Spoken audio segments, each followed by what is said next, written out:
नमस्कार साथियों, आप सभी का हार्दिक स्वागत वंदन एवं अभिनंदन करता हूं। मैं नीरज शुक्ला आपके अपने YouTube चैनल मां शारदे एकेडमी में।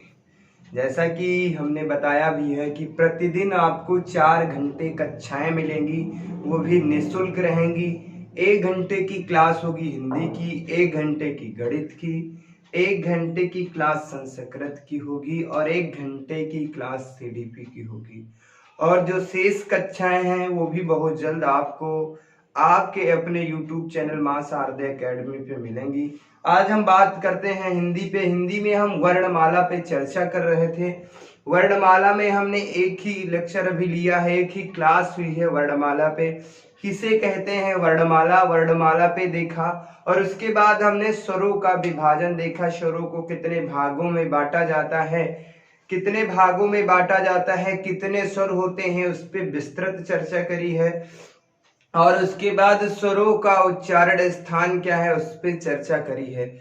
स्वर से जितना मैंने बता दिया उससे बाहर कुछ भी नहीं आएगा। आप अच्छे से तैयारी करिए, कोई दिक्कत नहीं। आज हम आपको एक अगले टॉपिक पे आज हम बताएंगे वर्णमाला का ये दूसरा भाग है, यानी कि दूसरा पार्ट है, जिसे हम कहते हैं व्यंजन किसे कहते हैं मेरे साथियों। आज उस पर चर्चा करते हैं। आइए हम उस पर चर्चा करते हैं, व्यंजन किसे कहते हैं मेरे साथियों। तो सबसे पहले हम व्यंजन जानेंगे किसे कहते हैं मेरे साथियों, व्यंजन किसे कहते हैं। तो व्यंजन की जब हम बात करता हूं, व्यंजन किसे कहते हैं, वर्णमाला हम आप लोगों को पढ़ा रहे थे, उसमें स्वर को हमने बता दिया था किसे स्वर कहते हैं, क्या क्या चीजें हैं। व्यंजन किसे कहते हैं तो पहले सबसे पहली चीज ये है, इसका शाब्दिक अर्थ क्या है। इसके शाब्दिक अर्थ को हम जानेंगे। तो व्यंजन का शाब्दिक अर्थ क्या है मेरे साथियों। तो व्यंजन का जो शाब्दिक अर्थ होता है क्या होता है मेरे साथियों, तो उस पे हम थोड़ी सी चर्चा करेंगे। तो व्यंजन का जो शाब्दिक अर्थ होता है क्या होता है, व्यंजन का मतलब होता है भोजन। इसका शाब्दिक अर्थ क्या होता है, भोजन या भोज्य भी कह सकते हैं। क्या कह सकते हैं, भोज्य। क्या कह सकता हूँ, भोज्य कह सकता हूँ। यानी कि व्यंजन का शाब्दिक अर्थ क्या है, क्या कहते हैं, इसे भोज्य कहते हैं। यदि हम इसे और क्या क्या कहते हैं तो व्यंजन को हम आश्रित ध्वनियां भी कहते हैं। क्या कहते हैं, आश्रित ध्वनियां। कैसी ध्वनियां, तो व्यंजन को हम क्या कहते हैं, आश्रित ध्वनि भी कहते हैं मेरे साथियों। तो व्यंजन को और क्या कहते हैं, आश्रित ध्वनि कहते हैं। और इसे क्या कहते हैं, अपूर्ण, इसे आश्रित ध्वनि, और इसे क्या कहते हैं, अपूर्ण वर्ण कहते हैं। क्या, अपूर्ण वर्ण कहते हैं। क्या कहते हैं, अपूर्ण वर्ण कहते हैं। ये जो होता है ये पूर्ण वर्ण नहीं होता है। और इसे मेरे साथियों क्या कहते हैं, तो व्यंजन की जब हम चर्चा कर रहे थे तो इसे अर्ध ध्वनिया भी कहते हैं। क्या कहते हैं, और क्या कहते हैं मेरे साथियों, तो इसे क्या कहते हैं, अर्ध ध्वनिया। अर्ध ध्वनिया किसे कहते हैं मेरे साथियों, अर्ध ध्वनिया किसे कहते हैं, किसे कहते हैं मेरे साथियों, तो किसे कहते हैं, व्यंजन को ही कहते हैं। यदि हम व्यंजन की बात करते हैं तो व्यंजन का शाब्दिक अर्थ क्या होता है मेरे साथियों, तो व्यंजन का शाब्दिक अर्थ क्या होता है, भोज्य होता है मेरे साथियों।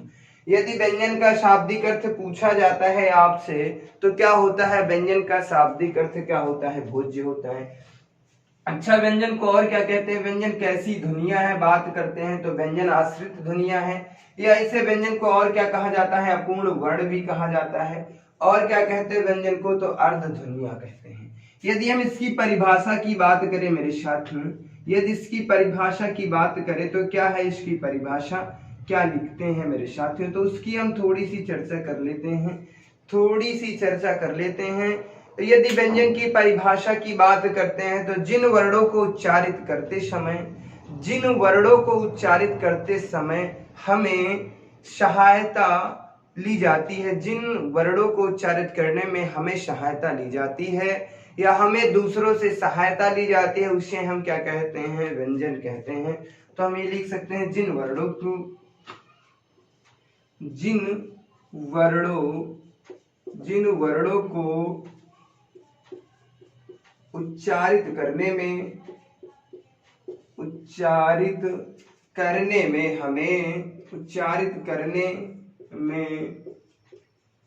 हमें स्वरों से सहायता ली जाती है, स्वरों से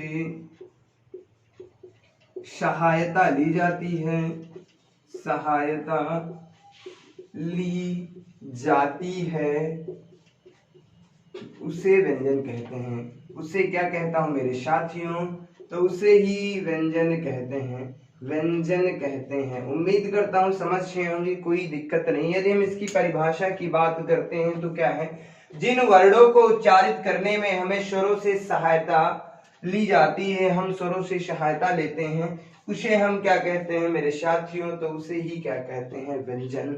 अब व्यंजन कितने होते हैं, मूल व्यंजनों की संख्या पूछा जाता है। मूल व्यंजन कितने होते हैं मेरे साथियों, तो मूल व्यंजन कितने होते हैं, 33। मूल व्यंजन कितने होते हैं मेरे साथियों, 33 होते हैं। कौन कौन से होते हैं, तो इसमें हम बात करते हैं स्पर्श व्यंजन कितने होते हैं। इसमें 33 व्यंजनों में कौन कौन से व्यंजन शामिल होते हैं, तो सबसे पहले स्पर्श व्यंजन होते हैं। कौन से होते हैं, स्पर्श व्यंजन होते हैं, स्पर्श व्यंजन होते हैं। और क्या होते हैं मेरे साथियों, अंतस्थ व्यंजन होते हैं। कितने होते हैं, अंतस्थ व्यंजन होते हैं। और उसके बाद क्या होते हैं, ऊष्म व्यंजन होते हैं। कौन कौन से होते हैं, ऊष्म व्यंजन होते हैं, ऊष्म होते हैं। अंतस्थ की संख्या कितनी है मेरे साथियों, 25 है। ऊष्म व्यंजन की संख्या कितनी है, 4 है। और इसकी कितनी है, 4 है। तो 4 ये और 25 ये, इन तीनों को ऐड कर देते हैं तो कितने हो जाते हैं, 25 और 29 और 4 कितने हो जाते हैं, 33। यदि हम मूल व्यंजनों की बात करते हैं तो मूल व्यंजनों की संख्या मेरे साथियों कितनी है, तो मूल व्यंजनों की संख्या कितनी है मेरे साथियों, तो 33 है। और कुल व्यंजन कितने हैं, यदि कुल व्यंजनों की हम बात करें तो कुल व्यंजन कितने हैं मेरे साथियों, 42 हैं। उसमें संयुक्त व्यंजन भी शामिल होते हैं, उच्छिष्ट व्यंजन भी शामिल होते हैं, द्विगुण व्यंजन भी शामिल होते हैं। उस पे सारी चर्चा करेंगे, हम विस्तृत चर्चा करेंगे। यदि हम बात करते हैं व्यंजन का शाब्दिक अर्थ क्या है, भोज्य है। ये कैसी ध्वनिया है, तो आश्रित ध्वनिया है। इसे अपूर्ण वर्ण भी कहा जाता है, अर्ध ध्वनिया भी कहा जाता है। और हम बात करते हैं यदि इसकी परिभाषा की, तो जिन वर्णों को उच्चारित करने में हमें स्वरों से सहायता ली जाती है या स्वरों से सहायता लेनी पड़ती है, उसे क्या कहते हैं, हम व्यंजन कहते हैं। मूल व्यंजनों की संख्या की बात करते हैं, मूल व्यंजन कितने हैं, तो मूल व्यंजन मेरे साथियों कितने हैं, 33 हैं। अच्छा, ये मूल व्यंजन 33 हैं, तो कौन कौन से स्पर्श व्यंजन हैं, कितने, 25 हैं। अंतस्थ व्यंजन कितने हैं, 4 हैं। ऊष्म व्यंजन कितने हैं, 4 हैं। यदि इन सबको ऐड कर देते हैं तो कितने हो जाते हैं, 33 हो जाते हैं। उम्मीद करता हूँ ये जो सारी कहानी जो हमने आपको बताई है, ये चीजें बताने का जो प्रयास किया है, ये बेहतर तरीके से समझ में आ गई होंगी, कोई दिक्कत नहीं है। अब हम आपसे आगे चर्चा करते हैं व्यंजनों के उच्चारण स्थान पर। किस पे बात करते हैं, तो व्यंजनों के उच्चारण स्थान पे चर्चा करते हैं हम आपसे। तो व्यंजनों का उच्चारण स्थान क्या है, इस पे थोड़ी सी चर्चा करते हैं। विस्तृत व्याख्या होगी, कोई समस्या नहीं होगी, इससे बाहर आपसे कुछ भी नहीं पूछा जाएगा। यदि हम बात करते हैं व्यंजनों का उच्चारण स्थान, व्यंजनों का उच्चारण स्थान क्या है, व्यंजनों के उच्चारण स्थान पे बात करते हैं। व्यंजनों का उच्चारण स्थान, उस पे चर्चा करते हैं हम आगे। उम्मीद करता हूं व्यंजनों पे जितनी चीजें हमने बता दी वो सारी चीजें आपको बेहद अच्छी तरीके से समझ में आ गई होंगी।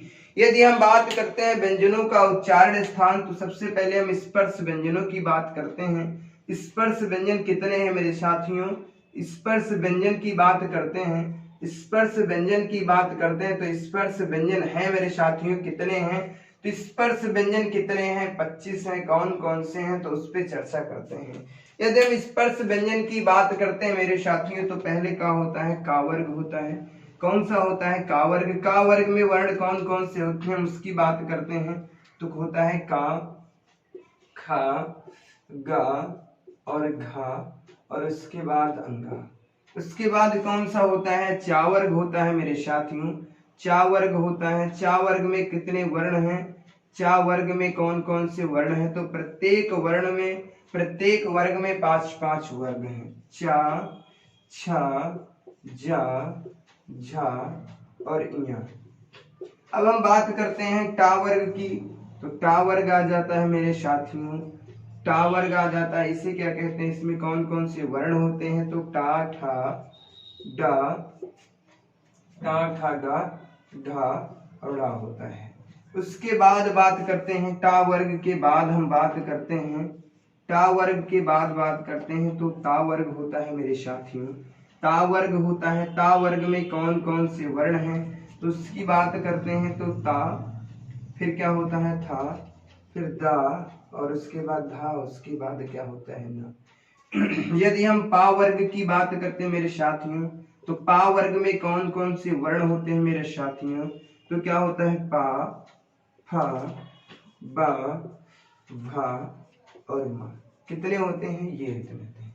ये कितने वर्ण होते हैं मेरे साथियों, ये तो 25 होते हैं। ये हमारा पहला वर्ण होता है, ये दूसरा वर्ण होता है, ये तीसरा वर्ण होता है, ये चौथा वर्ण होता है, ये पांचवा वर्ण होता है। ये पहला, दूसरा, तीसरा, दूसरा, पहला, ये हमारा पहला वर्ण होता है मेरे साथियों। ये दूसरा होता है, ये तीसरा होता है, ये चौथा होता है, ये पांचवा होता है। स्पर्श व्यंजनों के कितने उच्चारण स्थान है उसकी बात कर लेते हैं, कौन कौन से। तो ये का वर्ग हो जाता है, फिर चा वर्ग हो जाता है, उसके बाद टा वर्ग हो जाता है, फिर ता वर्ग, और उसके बाद क्या होता है पा वर्ग। उम्मीद करता हूं ये सारी चीजें समझ में आ गई होंगी। अब हम यदि इसके उच्चारण स्थान की बात करता हूं, इन सबके उच्चारण स्थान की बात कर लेता हूं। उच्चारण स्थान की बात करता हूं मेरे साथियों, तो इनका उच्चारण क्या है, तो इसका उच्चारण स्थान क्या है, कंठ है। इसका उच्चारण स्थान कंठ है, इसका क्या है, तालु है। चा वर्ग का उच्चारण स्थान क्या है, तालु है। तो इसके उच्चारण स्थान की बात करता हूं तो क्या हो जाता है, मूर्धा होता है, जिसे मूर्धन्य भी कहते हैं। और उसके बाद इसकी बात करता हूं, ता वर्ग का उच्चारण स्थान क्या है मेरे साथियों, तो दा है, दंत है। और इसके उच्चारण स्थान की बात करते हैं तो क्या है मेरे साथियों, ओष्ठ है। क्या है, ओष्ठ है। ये सारी चीजें बेहद अच्छी तरीके से समझ में आ रही होंगी, कोई दिक्कत नहीं हो रही होगी आपको, ये मैं गारंटी के साथ कहता हूं। यदि हम बात करते हैं का वर्ग का उच्चारण स्थान क्या है मेरे साथियों, तो का वर्ग का उच्चारण स्थान क्या है, कंठ है। चा वर्ग के उच्चारण स्थान की बात करता हूं तो क्या है, तालु है। टा वर्ग के उच्चारण स्थान की बात करता हूं तो क्या है, मूर्धन्य है। ता वर्ग के उच्चारण की बात करता हूं तो क्या है, दंत है। और पा वर्ग के उच्चारण की बात करता हूं तो ओष्ठ है। यानी कि का वर्ग कहां से बोला जाता है, का वर्ग का उच्चारण कहां से होता है। का वर्ग मतलब वर्ग में कितने अक्षर होते हैं, कितने वर्ण होते हैं, तो प्रत्येक वर्ग में 5-5 वर्ण होते हैं। का वर्ग कहने से का वर्ग के जितने भी व्यंजन हैं, कितने भी व्यंजन है, 5 व्यंजन है, तो पांचों का उच्चारण स्थान क्या है, कंठ होता है। उसके बाद हम चर्चा करते हैं चा वर्ग की, तो चा वर्ग का उच्चारण स्थान क्या होता है मेरे साथियों, तो तालु होता है। चा वर्ग में 5 वर्ण होते हैं, पांचों वर्णों का उच्चारण स्थान क्या होता है, तालु होता है। उसके बाद टा वर्ग की बात करता हूं तो टा वर्ग का उच्चारण स्थान क्या है मेरे साथियों, तो मूर्धन्य है। मूर्धन्य में कितने वर्ण है, तो 5 वर्ण है। उसके बाद हम चर्चा करते हैं दंत से कितने वर्ण बोले जाते हैं, तो ता वर्ग का उच्चारण दंत से होता है। और ता वर्ग में कितने व्यंजन होते हैं, तो मेरे साथियों ता वर्ग में 5 व्यंजन होते हैं।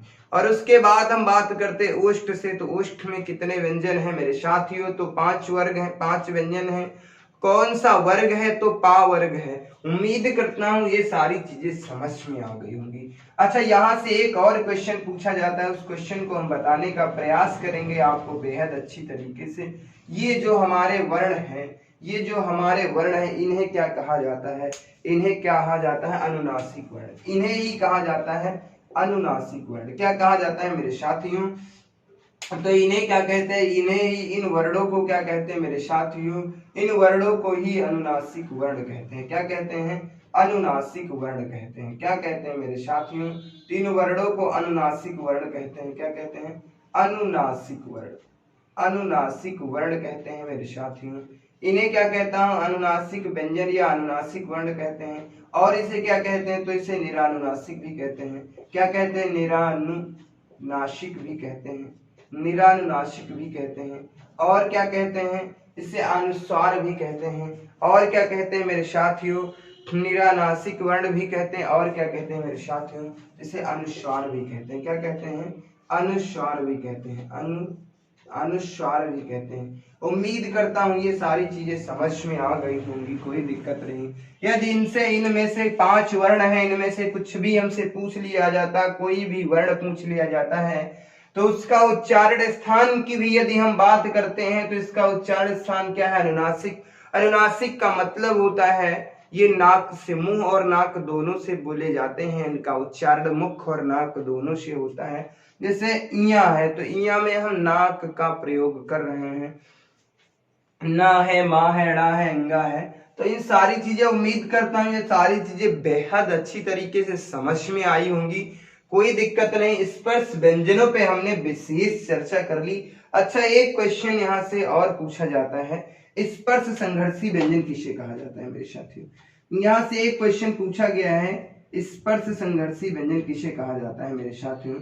स्पर्श संघर्षी व्यंजन, तो मेरे साथियों स्पर्श संघर्षी व्यंजन पूछा गया था। स्पर्श संघर्षी व्यंजन किसे कहा जाता है? स्पर्श संघर्षी व्यंजन किसे कहा जाता है मेरे साथियों? स्पर्श संघर्षी व्यंजन किसे कहा जाता है मेरे साथियों? यदि हम इसकी बात करते हैं तो ये कौन कौन से वर्ण होते हैं? तो ये हो जाता है चा, और उसके बाद छा, और जा, और उसके बाद झा। ये कितने वर्ण होते हैं? तो 4 वर्ण होते हैं। इन्हें क्या कहते हैं मेरे साथियों? स्पर्श संघर्षी व्यंजन कहते हैं। अच्छा, संघर्षी व्यंजन दूसरे होते हैं, इन्हें तभी कहा जाएगा जब इनके साथ में स्पर्श व्यंजन लगा होगा। यदि ये लगा होगा स्पर्श के बाद संघर्षी, तभी हम क्या कहेंगे? स्पर्श संघर्षी। ये कितने होते हैं? तो 4 होते हैं। स्पर्श संघर्षी व्यंजन भी कहा जाता है। और इन्हें क्या कहा जाता है? जितने भी हमारे स्पर्श व्यंजन है, जितने भी हमारे स्पर्श व्यंजन हैं, इन्हें और क्या कहा जाता है? तो जितने भी हमारे स्पर्श व्यंजन हैं उन्हें क्या कहा जाता है? वर्गीय व्यंजन भी कहा जाता है। स्पर्श व्यंजनों को और भी क्या कहा जाता है?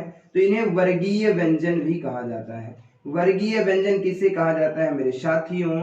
यदि हम बात करते हैं वर्गीय व्यंजन किसे कहा जाता है, तो स्पर्श व्यंजनों को कहा जाता है। जितने हमारे स्पर्श व्यंजन हैं प्रत्येक को क्या कहते हैं? वर्गीय व्यंजन कहते हैं। क्या कहते हैं? वर्गीय व्यंजन कहता हूं। उम्मीद करता हूं ये सारी चीजें बेहद अच्छी तरीके से समझ में आ गई होंगी। ये क्वेश्चन यहाँ से भी पूछा गया है और ये क्वेश्चन यहाँ से, ये दोनों क्वेश्चन यहाँ से पूछे गए, इसीलिए हमने दोनों पॉइंटों को बेहद अच्छी तरीके से समझाने का प्रयास किया है। तो जितने भी हैं इस वर्गीय व्यंजन किसे कहते हैं? तो स्पर्श व्यंजनों को कहते हैं। किसे कहते हैं? यहाँ पर हम लिख लेते हैं, स्पर्श व्यंजनों को कहते हैं। प्रत्येक स्पर्श व्यंजन को कहते हैं, स्पर्श व्यंजन को कहते हैं। जितने भी व्यंजन हैं, जितने भी स्पर्श व्यंजन हैं, यानी कि कितने हैं? 25 हैं। तो 25 वर्णों को क्या कहते हैं मेरे साथियों?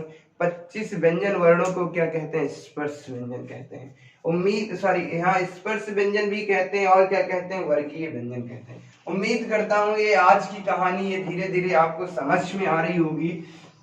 ये सारी चीजें बेहद अच्छी तरीके से समझाने का मैं प्रयास भी कर रहा हूँ। और हम बात करते हैं स्पर्श व्यंजनों पे हमने विशेष चर्चा कर ली है। और उसके बाद अब हम बात करते हैं अंतस्थ व्यंजनों पर। किस पे चर्चा करते हैं? अंतस्थ व्यंजनों पर। ये व्यंजन का दूसरा भाग है। तो अंतस्थ व्यंजन किसे कहा जाता है मेरे साथियों? तो यदि हम इसकी बात करता हूँ, अंतस्थ व्यंजन कितने होते हैं मेरे साथियों? तो अंतस्थ व्यंजन की जो चर्चा करते हैं तो ये कितने होते हैं मेरे साथियों? तो ये 4 होते हैं। कितने होते हैं? इनकी संख्या की बात करता हूं तो 4 होते हैं। कौन कौन से होते हैं? तो इस पर भी हम बात करते हैं। कौन होते हैं? या होता है, और रा होता है, और क्या होता है? ला होता है, और उसके बाद क्या होता है? वाह होता है। यदि इसके हम उच्चारण स्थान की बात करते हैं, या का उच्चारण कहाँ से होता है, और रा का उच्चारण कहाँ से होता है, और ला का उच्चारण कहाँ से होता है, और उसके बाद वा का उच्चारण कहाँ से होता है। तो या का उच्चारण कहाँ से होता है मेरे साथियों? तो या का उच्चारण की बात करते हैं तो इसका उच्चारण किससे होता है? तालु से होता है। यदि हम रा की बात करते हैं तो इसका उच्चारण किससे होता है? दंत से होता है। किससे होता है? दंत से होता है। अच्छा, दंत से होता है, इसके क्या कहते हैं? इसे ही क्या कहते हैं? दंतोष्ठ व्यंजन कहते हैं। इसे और क्या कहते हैं? इसे दंतोष्ठ व्यंजन भी कहते हैं। और यदि ला की बात करते हैं तो ला का उच्चारण स्थान मेरे साथियों कहाँ से होता है?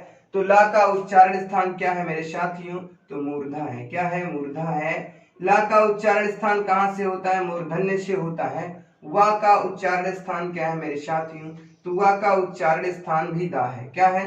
दंत है। वा का उच्चारण स्थान की यदि हम बात करते हैं तो दंत है। उम्मीद करता हूँ ये सारी चीजें बेहद अच्छी तरीके से समझ में आ रही होंगी। कोई दिक्कत नहीं है, किसी भी प्रकार की कोई समस्या नहीं होगी, ये मैं दावे के साथ कहता हूँ। अंतस्थ व्यंजन की यदि हम बात करते हैं तो इनकी संख्या कितनी है? 4 है। कौन कौन से हैं? या, रा, ला और वा, ये 4 हैं।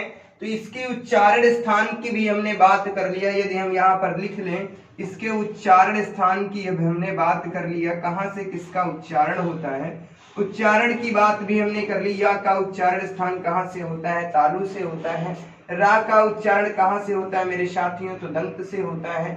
और उसके बाद ला के उच्चारण की हम बात करते हैं तो मूर्धा से होता है।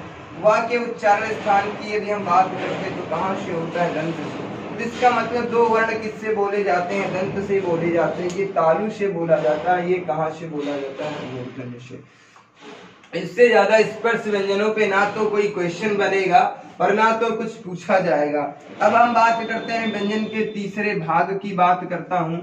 व्यंजन का तीसरा भाग कौन सा है मेरे साथियों, तो उसे हम क्या कहते हैं, संघर्षी व्यंजन कहते हैं मेरे साथियों। तो व्यंजन का जो तीसरा भाग है उसे क्या कहता हूँ, तो उसे हम संघर्षी व्यंजन कहते हैं। क्या कहते हैं मेरे साथियों, क्या कहते हैं, संघर्षी व्यंजन कहते हैं या ऊष्मीय व्यंजन भी कहते हैं। क्या कहते हैं, इसे हम क्या कहते हैं, ऊष्म व्यंजन भी कहते हैं, ऊष्म व्यंजन कहते हैं या ऊष्मीय व्यंजन भी कहते हैं, ऊष्मीय व्यंजन कहते हैं। यहाँ पर थोड़ा नीचे लिखता हूँ, इसे क्या कहता हूं, तो इसे हम क्या कहते हैं, ऊष्म व्यंजन भी कहते हैं या ऊष्मीय व्यंजन भी कहते हैं। और उसके बाद हम बात करते हैं और इसे क्या कहा जाता है, तो इसे क्या कहा जाता है, इसे संघर्षी व्यंजन भी कहा जाता है। क्या कहा जाता है, संघर्षी व्यंजन। अभी हमने स्पर्श संघर्षी की बात करी थी, तो जब स्पर्श संघर्षी लिखा होगा तो चाचा जाझा होंगे और संघर्षी केवल कहा जाता है, इसे कहा जाता है। और इसे क्या कहा जाता है मेरे साथियों, और यदि इसे हम बात करते हैं इसे और क्या कहा जाता है, तो इसे अल्पीय व्यंजन भी कहा जाता है। क्या कहते हैं इसे, और क्या कहते हैं, तो इसे अल्पीय व्यंजन भी कहते हैं। क्या कहते हैं, अल्पीय व्यंजन कहते हैं। अच्छा, यदि इन सब की चर्चा कर रहे हैं, किसे कहा जाता है, ऊष्म व्यंजन को क्या कहा जाता है, ऊष्मीय व्यंजन भी कहा जाता है, संघर्षी व्यंजन भी कहा जाता है, अल्पीय व्यंजन भी कहा जाता है। इनकी संख्या की बात कर लेता हूं तो कितने हैं, 4 हैं। कौन कौन से हैं, तो हम बात करते हैं शा, शा और शा और हा। ये 4 वर्ण हैं, इन्हें क्या कहा जाता है, 4 वर्ण हैं, इनके 4 नाम हैं। यदि देखा जाता है, सबसे बड़ी चीज है, हम सटीक चीजें वो देखने का प्रयास कर रहे हैं, वो बताने का भी प्रयास कर रहे हैं आप लोगों की, जो चीजें हमारी परीक्षा में पूछ ली जाती है। अक्सर क्या होता है कि हमें अंतस्थ व्यंजनों की संख्या बता दी जाती है 4 या अलावा, और इनका उच्चारण स्थान नहीं बताया जाता है। तो सबसे बड़ी चीज है, यदि आप अच्छे से पढ़ाई कर रहे हैं तो बेहद तरीके से समझने का प्रयास करो। यहाँ से सबसे बड़ी चीजें होती हैं कि अंतस्थ व्यंजन से क्वेश्चन कितने प्रकार से पूछा जा सकता है, कौन कौन से क्वेश्चन बन सकते हैं, उस पर डिटेल से चर्चा करेंगे। कोई दिक्कत नहीं, यहाँ से जितने अंतस्थ व्यंजन से क्वेश्चन बन रहे थे उनको मैंने जितने भी क्वेश्चन थे उन सभी क्वेश्चनों को हमने ले लिया। इससे ज्यादा यहाँ से क्वेश्चन नहीं बनेंगे, ये मैं गारंटी के साथ कहता हूँ। इसी तरीके से हमने उस व्यंजन पे क्या जितने क्वेश्चन बन रहे हैं उन सब पे चर्चा कर रहा हूँ। इसीलिए कहते हैं उस व्यंजन को क्या कहते हैं, ऊष्मीय व्यंजन भी कहते हैं, संघर्षी व्यंजन भी कहते हैं, अल्पीय व्यंजन भी कहते हैं। जितने इस पे क्वेश्चन बनेंगे वो सारे क्वेश्चन ले लेंगे, कोई दिक्कत नहीं, किसी भी प्रकार की समस्या नहीं होगी। ऐसे ही हमने स्पर्श व्यंजनों पे चर्चा करी थी, तो स्पर्श व्यंजनों पे जितने टाइप के क्वेश्चन बन रहे थे उस पे चर्चा करी थी। अब हम बात करते हैं इनके उच्चारण स्थान की बात कर लेता हूं मेरे साथियों। यदि हम इनके उच्चारण स्थान की बात कर लेता हूं तो सा का उच्चारण कहां से होता है मेरे साथियों, तो इसका उच्चारण कहां से होता है मेरे साथियों, तो इसका उच्चारण सा का उच्चारण स्थान कहां से होता है, ता से होता है। इस सा का उच्चारण स्थान कहां से होता है मेरे साथियों, इस वाले सा का उच्चारण स्थान कहां से होता है मेरे साथियों, तो इसका उच्चारण स्थान कहां से, मूर्धा से होता है। कहां से होता है, मूर्धा से होता है, यानी मूर्धन्य से होता है। यदि हम इसकी बात करते हैं तो इसका उच्चारण कहां से होता है मेरे साथियों, तो इसका उच्चारण भी दंत से होता है। इसका भी उच्चारण कहां से होता है, दंत से। यदि हम इसके उच्चारण की बात करते हैं तो इसका उच्चारण कहां से होता है, कंठ से होता है। उम्मीद करता हूं ये सारी चीजें बेहद अच्छी तरीके से समझ में आ रही होंगी, कोई दिक्कत नहीं हो रही होगी, किसी भी प्रकार की आपको कोई समस्या नहीं होगी, ये मैं दावे के साथ कहता हूं, कोई दिक्कत नहीं होगी। यदि हम बात करते हैं इससे ज्यादा मैं गारंटी के साथ कहता हूं, कोई भी प्रैक्टिस सेट उठा लेना यूपीटीटी का या सुपर टेट का, ये सारी चीजें इतने विस्तृत से इसलिए बता रहा हूं क्योंकि हम हिंदी जो पढ़ा रहे हैं उसमें सुपर टेट पे में यही जो हिंदी है सुपर टेट में भी काम आएगी आप लोगों के लिए। तो सुपर टेट में क्या होता है, थोड़ा सा लेवल हाई होता है, तो इसीलिए सारी चीजें पूछी जाती हैं। ये चीजें बहुत पूछ लिया जाता है। सा का उच्चारण स्थान क्या है मेरे साथियों, तो इस वाले सा का उच्चारण स्थान क्या है, तालु है। इस वाले सा का उच्चारण स्थान क्या है, मूर्धन्य है। मूर्धन्य है। इस वाले सा का उच्चारण स्थान क्या है, दंत है। हा का उच्चारण स्थान क्या है, कंठ है। ये 4 क्वेश्चन बताए हैं मैंने, चारों क्वेश्चन पूछे गए हैं, चारों क्वेश्चन यहाँ से पूछे गए हैं। उम्मीद करता हूँ ये सारी चीजें आपको समझ में आई होंगी। अब हम बात करते हैं व्यंजनों के कुल कितने भाग हैं। यदि हम व्यंजनों की भाग की बात करते हैं, व्यंजन के भाग की बात करते हैं, व्यंजन के भाग की बात करते हैं, तो मुख्य भाग कितने हैं। मुख्य भाग की बात करता हूं तो मुख्य भाग कितने हैं मेरे साथियों, तो मुख्य भाग कितने हैं, तो मुख्य भाग कितने हैं, 3 है मेरे साथियों। यही 3 है, कौन कौन से, स्पर्श है, अंतस्थ और ऊष्मी है। और कुल भाग की यदि हम बात करते हैं, कुल भाग की यदि हम बात करते हैं मेरे साथियों, कुल भाग व्यंजन को कितने भागों में बांटा गया है। यदि व्यंजन को कितने भागों में बांटा गया है, 4 भागों में। यदि क्वेश्चन में ये पूछा जाएगा व्यंजन के मुख्य कितने भाग हैं, तो हमारा आंसर क्या होगा, 3 होगा। यदि उसमें मुख्य लगा होगा तो हम क्या करेंगे, 3 आंसर देंगे। यदि ऐसे ही पूछा जाएगा व्यंजनों को कुल कितने भागों में बांटा गया है, व्यंजनों को कितने भागों में बांटा गया है, तो कितने भागों में बांटा गया है, 4 भागों में। उम्मीद करता हूं ये सारी चीजें आपको बेहतर तरीके से समझ में आ रही होंगी, कोई दिक्कत नहीं है, किसी भी प्रकार की कोई समस्या नहीं होगी। आगे हम बात करते हैं इसमें भाग की, तो चौथा भाग इसका क्या होता है उस पे चर्चा करेंगे। किस पे चर्चा करेंगे, तो उस पे चर्चा करेंगे। बेहतर तरीके से जुड़े रहिए आप हमसे, और इसी तरीके से बेहतर प्रयास हमारा यही रहता है कि आपको बेहतर से बेहतर जानकारी दी जाए, और बेहतरीन तरीके से पढ़ाने का प्रयास भी करते हैं हम। आगे हम बात करते हैं व्यंजन का चौथा भाग कौन सा है मेरे साथियों, तो व्यंजन का जो चौथा भाग है वो कौन सा है, उच्चारण स्थान की हम बात कर रहे थे, कौन से हैं, से संयुक्त व्यंजन कहते हैं। क्या कहते हैं मेरे साथियों, तो क्या कहते हैं, संयुक्त व्यंजन। क्या कहते हैं, संयुक्त व्यंजन। संयुक्त व्यंजन कौन कौन से हैं मेरे साथियों, तो संयुक्त व्यंजन कितने हैं मेरे साथियों, तो संयुक्त व्यंजन कितने हैं, 4 हैं। कौन कौन से हैं, तुम संयुक्त व्यंजन की बात करते हैं मेरे साथियों, तो कौन कौन से हैं। एक आ जाता है, शा आ जाता है, स्रा आ जाता है, एक आ जाता है, ज्ञा आ जाता है, एक आ जाता है, त्रा आ जाता है, और उसके बाद एक क्या आ जाता है, एक आ जाता है, छा आ जाता है।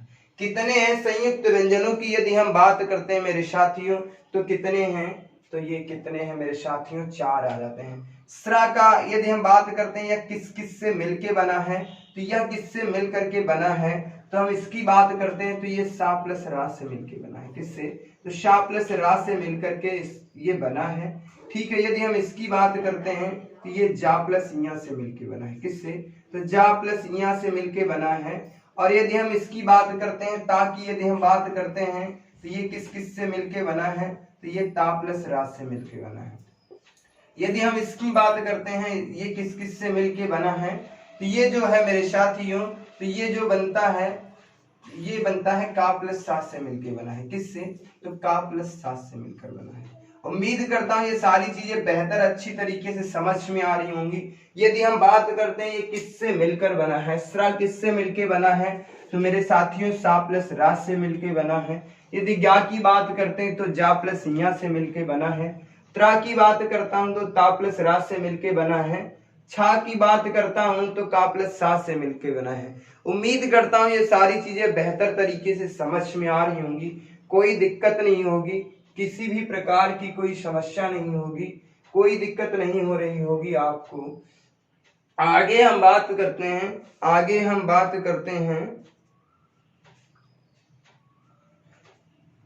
आगे हम बात करते हैं व्यंजनों पे और भी कुछ चर्चाएं करते हैं। बहुत चीजें पूछ ली जाती हैं, बहुत चीजें पूछ ली जाती, कभी कभी पूछा जाता है द्विगुण व्यंजन किसे कहते हैं। ये व्यंजन को कोई भाग नहीं है, लेकिन व्यंजन से कुछ और भी जानकारियां हैं वो हम बताना चाह रहे हैं। कभी कभी हमसे पूछा जाता है द्विगुण व्यंजन किसे कहते हैं, द्विगुण व्यंजन किसे कहते हैं, या और इसे क्या कहते हैं, द्विगुण व्यंजन पूछ लेता है। उच्छिप्त व्यंजन किसे कहते हैं, क्या कहते हैं, उच्छिप्त व्यंजन पूछ लेता है। क्या उच्छिप्त व्यंजन किसे कहते हैं, क्या पूछ लेता है, उत्क्षिप्त व्यंजन किसे कहते हैं? उत्क्षिप्त व्यंजन किसे कहते हैं मेरे साथियों? और पूछ लेता है ताड़ना जात व्यंजन किसे कहते हैं? ताड़ना जात व्यंजन बताइए, ताड़ना जात व्यंजन किसे कहते हैं? और उसके बाद क्या होता है? और उसके बाद क्या कहते हैं? झाटिका व्यंजन किसे कहते हैं? झाटिका व्यंजन किसे कहते हैं? झाटिका व्यंजन किसे कहते हैं? तो ये इनकी संख्या की यदि हम बात कर लेता हूं तो इनकी संख्या कितनी है? 2 है इनकी संख्या। एक इनका उच्चारण कैसे होता है? तो इनके जब हम उच्चारण की बात करते हैं तो इनका जो उच्चारण होता है वो कैसे होता है? तो झटके के साथ होता है। इनका उच्चारण किसके साथ होता है? तो इनके उच्चारण की बात करते हैं तो इनका उच्चारण किससे होता है? झटके के साथ होता है, झटके के साथ होता है। अच्छा, ये हैं कौन से वर्ण मेरे साथियों? तो ये 2 वर्ण हैं। कौन कौन से? एक आ जाता है डा और एक हो जाता है। ये 2 वर्ण हैं। इनको क्या क्या कहा जाता है? इनसे कितने प्रकार से क्वेश्चन बन सकते हैं उस पे हमने चर्चा करने का प्रयास किया है। क्या क्या कहते हैं? तो इसे क्या कहता हूं? इसे क्या कहता हूं? इसे द्विगुण व्यंजन भी कह सकते हैं। इसे क्या कहता हूं मेरे साथियों? तो इसे द्विगुण व्यंजन भी कहते हैं, उत्क्षिप्त व्यंजन भी कहते हैं। अब बात करता है उत्क्षिप्त व्यंजन कौन से हैं? तो मुझे जब पता ही नहीं होगा तो हम कैसे बताएंगे? तो उत्क्षिप्त व्यंजन किसे कहते हैं? या ताड़ना जात व्यंजन किसे कहते हैं? और झाटिका व्यंजन किसे कहते हैं? ये 2 वर्ण हैं और यहाँ से ढेर सारे क्वेश्चन पूछे गए हैं, बहुत बार क्वेश्चन पूछे गए हैं। अब हम आगे की बात करते हैं, ग्रहीत व्यंजन किसे कहते हैं? और भी हम बात कर लेते हैं, कभी कभी हमसे पूछ लिया जाता है, बहुत से क्वेश्चन बनते हैं। अब हम क्या करते हैं? ग्रहीत व्यंजन किसे कहते हैं? क्या कहते हैं? तो ग्रहीत व्यंजन किसे कहते हैं मेरे साथियों? ग्रहीत व्यंजन किसे कहते हैं मेरे साथियों? तो ग्रहीत व्यंजन किसे कहते हैं? आगत व्यंजन किसे कहते हैं मेरे साथियों? आगत व्यंजन किसे कहते हैं? आगत व्यंजन किसे कहते हैं? नवीन व्यंजन किसे कहते हैं मेरे साथियों? नवीन व्यंजन किसे कहते हैं मेरे साथियों? नवीन व्यंजन किसे कहते हैं? इन्हें क्या कहते हैं? और हम क्या कहते हैं मेरे साथियों? इसे और क्या कहता हूं? तो विदेशज व्यंजन भी कहते हैं। क्या? विदेशज ध्वनियां भी कहते हैं। ये सब किसे कहते हैं मेरे साथियों? तो यदि हम इसकी बात करते हैं तो ये कितने होते हैं? इसकी बात कर देता हूं, मुख्य कितने हैं ये, इनकी संख्या कितनी है? तो मुख्य ये कितने हैं? 2 हैं। कौन कौन से हैं? एक आ जाता है जा और दूसरा आ जाता है फा, ठीक है। और यदि कुल की बात कर देता हूं, कुल ये कितने हैं मेरे साथियों? इनकी संख्या कितनी है? 5 है। कितनी है? 5 है। कौन कौन से हैं मेरे साथियों?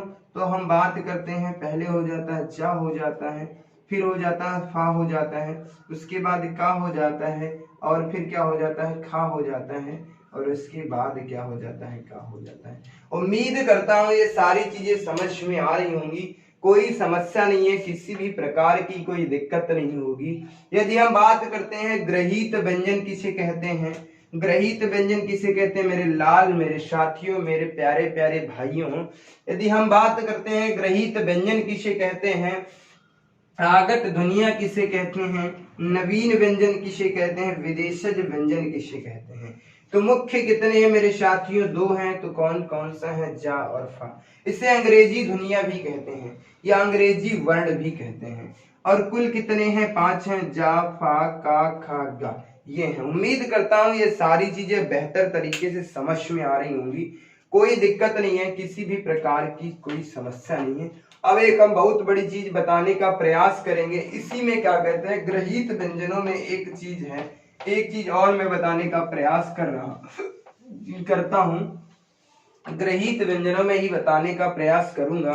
अच्छा, यहां से क्या कहा जाता है, इसी में एक वर्ण और लिया गया है, इसी में एक वर्ण और लिया गया है, इसे भी जोड़ा गया है। किसे वो जोड़ा गया है?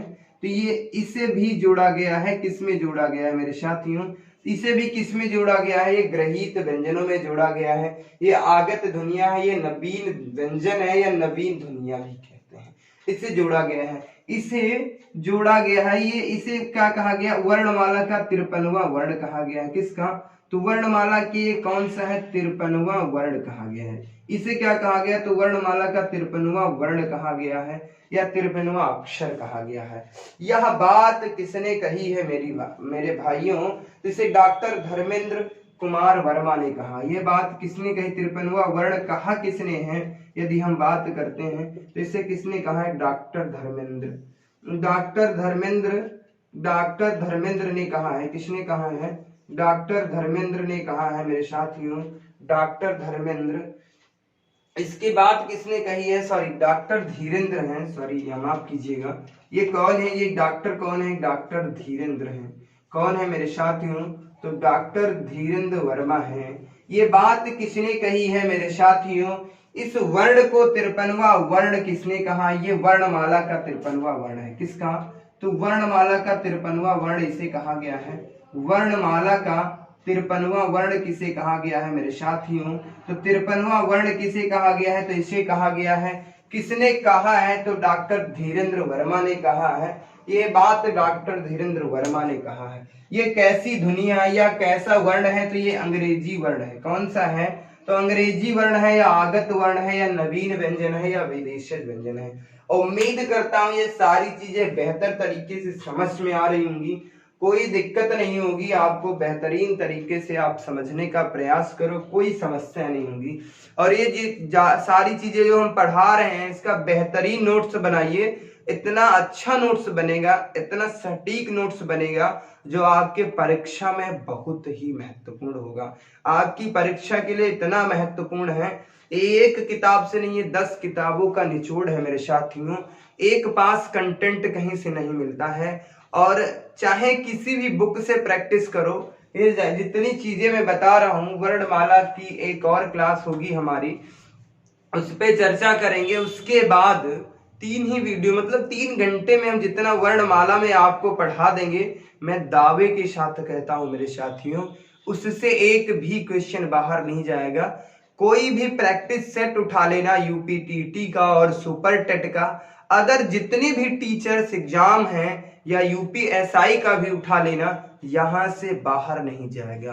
केवल हम अभी वर्णमाला पढ़ाएं तो वर्णमाला की हम बात कर रहे हैं, ऐसे सारे चैप्टर में अच्छे से कंप्लीट करा दूंगा, कोई दिक्कत नहीं है। और अच्छा, थोड़ी सी चर्चा और हम करते हैं। अनुनासिक वर्ण किसे कहते हैं मेरे साथियों? अनुनासिक वर्ण किसे कहते हैं, इस पे थोड़ी सी चर्चा करते हैं। यदि हम इसकी बात करते हैं तो ये कौन कौन से होते हैं, क्या क्या चीजें हैं, तो इस पर हम बात करते हैं। उस पर हम बात करते हैं मेरे साथियों। जब उस पर हम बात करते हैं तो किसे कहते हैं? अयोगवाह। अच्छा, किसे कहते हैं? अब हम बात करते हैं किस पे? अयोगवाह। किसे? अयोगवाह किसे कहा जाता है मेरे साथियों? अयोगवाह किसे कहा जाता है? अच्छा, अयोगवाह जो है ये किसे कहा जाता है मेरे साथियों? तो ये अयोगवाह की संख्या कितनी है मेरे साथियों? तो अयोगवाह की संख्या कितनी है मेरे साथियों? कितनी है? 2 है। कौन कौन से हैं तो हम बात करते हैं। तो एक हो जाता है अंगा, ये हो जाता है एक, क्या हो जाता है? एक हो जाता आ। ठीक है। अयोगवाह की संज्ञा किसने दी है मेरे साथियों? यदि हम बात करते हैं इसकी संज्ञा किसने दी है? अयोगवाह की संज्ञा किसने दी है मेरे साथियों? तो इसकी संज्ञा कामता प्रसाद गुरु ने दी है। किसने दी है? कामता प्रसाद गुरु ने दी है। किसने दी है? कामता प्रसाद गुरु ने। किसने दी है? कामता प्रसाद गुरु ने। किसकी संज्ञा दी है? यहां से क्वेश्चन पूछा जाता है, कामता प्रसाद गुरु ने किसकी संज्ञा दी है? तो अयोगवाह की संज्ञा दी है। ठीक है। अच्छा, इसे क्या कहते हैं? अंग को क्या कहा जाता है और आह को क्या कहा जाता है मेरे साथी? तो यदि हम इसकी बात करते हैं तो इसे क्या कहा जाता है? अनुस्वार कहा जाता है। क्या कहा जाता है? अनुस्वार कहा जाता है। इसे क्या कहा जाता है मेरे साथियों? इसे क्या कहा जाता है? अनुस्वार कहा जाता है। इसे क्या कहा जाता है? अनुनासिक भी कहा जाता है। क्या कहा जाता है? तो इसे क्या कहा जाता है? अनुनासिक भी कहा जाता है। क्या कहा जाता है? अनुनासिक भी कहा जाता है। और इसे क्या कहा जाता है? तो निर्नुनासिक कहा जाता है। क्या कहा जाता है? निर्नुनासिक भी कहा जाता है। निर्नुनासिक भी कहा जाता है। उम्मीद करता हूँ ये सारी चीजें बेहतर तरीके से समझ में आई होंगी। अच्छा, इसे क्या कहा जाता है? तो इसे विसर्ग कहा जाता है। क्या कहा जाता है मेरे साथियों? इसे क्या कहा जाता है? विसर्ग कहा जाता है। इसे क्या कहा जाता है मेरे साथियों? तो इसे विसर्ग कहा जाता है। क्या कहा जाता है? विसर्ग कहा जाता है। यदि हम बात करते हैं, ये सारी चीजें बेहद तरीके से पूछी जाती हैं, समझ में आ रही होंगी। यदि हम अयोगवाह की बात करते हैं, कितने हैं? तो 2 हैं। कौन कौन से हैं? अंग और आह है। तो अयोगवाह की संज्ञा की बात करते हैं मेरे साथियों, अयोगवाह की संज्ञा किसने दी थी? तो अयोगवाह की संज्ञा कामता प्रसाद गुरु ने दी थी। यदि हम बात करते हैं इनकी संख्या कितनी है? 2 है। कौन कौन से? एक अंग है, एक आ है। अंग का यदि हम बात करते हैं इसे क्या क्या कहा जाता है? तो इसे अनुस्वार भी कहा जाता है, अनुनासिक भी कहा जाता है और निरनुनासिक भी कहा जाता है। इसे क्या कहा जाता है? तो इसे मेरे साथियों क्या कहा जाता है? इसे क्या कहा जाता है? विसर्ग कहा जाता है। अच्छा, और हम बात करते हैं, यहाँ से बहुत चीजें बात क्वेश्चन बनते हैं। आज के बाद अयोगवाह से कोई भी क्वेश्चन नहीं छूटेगा, मैं दावे के साथ कहता हूं। यदि हम बात करते हैं अयोगवाह का वर्गीकरण किसने किया है? यदि हम बात करते हैं मेरे साथियों अयोगवाह का वर्गीकरण किसने किया है? अयोगवाह का वर्गीकरण किसने किया है? अयोगवाह का वर्गीकरण किसने किया है मेरे साथियों? यदि हम बात करते हैं, हमने ये तो जान लिया कि संज्ञा किसने दी थी? कामता प्रसाद गुरु ने दी थी। यदि हम वर्गीकरण की बात करते हैं तो किसने किया था? तो किशोरी लाल ने किया था। किसने किया था? पंडित किशोरी लाल ने किया था। किसने किया था मेरे साथियों? पंडित किशोरी लाल ने किया था मेरे साथियों। उम्मीद करता हूं ये सारी चीजें बेहतरीन तरीके से समझ में आ रही होंगी। पंडित किशोरी लाल, इनका पूरा नाम क्या था? पंडित किशोरी लाल गोस्वामी। पंडित किशोरी लाल गोस्वामी इनका पूरा नाम था। क्या था? गोस्वामी। उम्मीद करता हूं ये सारी चीजें समझ में आ रही होंगी, कोई दिक्कत नहीं है, किसी भी प्रकार की समस्या नहीं होगी। यदि हम बात करते हैं अयोगवाह का वर्गीकरण किसने किया है? तो पंडित किशोरी लाल गोस्वामी ने किया था। इनकी संख्या की बात करते हैं तो इनकी संख्या की बात तो हम ऊपर ही कर चुके हैं। कितनी है? तो 2 है। एक ये होता है, एक ये होता है। कितनी संख्या कितनी है मेरे साथियों? तो 2 है। और हम बात करते हैं, अच्छा ये लेखन की दृष्टि से ना तो सुर है। यदि हम बात करते हैं तो लेखन की दृष्टि से इन्हें ना तो सुर कहा गया है, इन्हें ना तो सुर कहा गया है, इन्हें ना तो सुर कहा गया है, ना तो सुर कहा गया है और ना ही व्यंजन, और ना ही व्यंजन कहा गया है। मेरे साथियों यदि हम इनकी बात करते हैं तो इन्हें ना तो स्वर कहा गया है और ना ही व्यंजन कहा गया है। लेकिन लेखन की दृष्टि से स्वरों की यदि हम बात करते हैं, इन्हें ना तो स्वर कहा गया है और ना ही व्यंजन कहा गया है। अब हम बात करते हैं, अब हम इसके आगे थोड़ी सी और चर्चा करेंगे।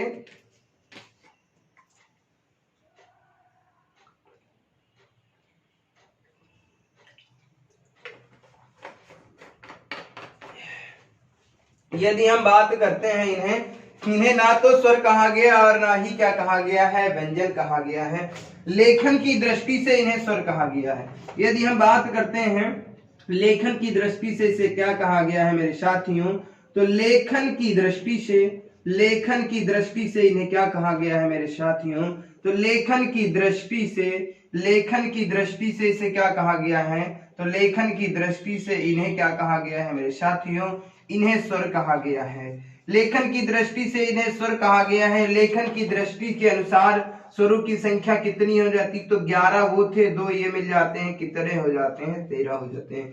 यदि हम बात करते हैं लेखन की दृष्टि से स्वरों की संख्या कितनी है, पूछा जाता है किसके अनुसार स्वरों की संख्या 13 है मेरे साथियों? तो किसके अनुसार लेखन की दृष्टि से है? किसके अनुसार? तो लेखन की दृष्टि के अनुसार स्वरों की संख्या कितनी है? 13 है। उम्मीद करता हूं ये सारी चीजें बेहतरीन तरीके से समझ में आ रही होंगी, कोई दिक्कत नहीं होगी, किसी भी प्रकार की कोई समस्या नहीं होगी।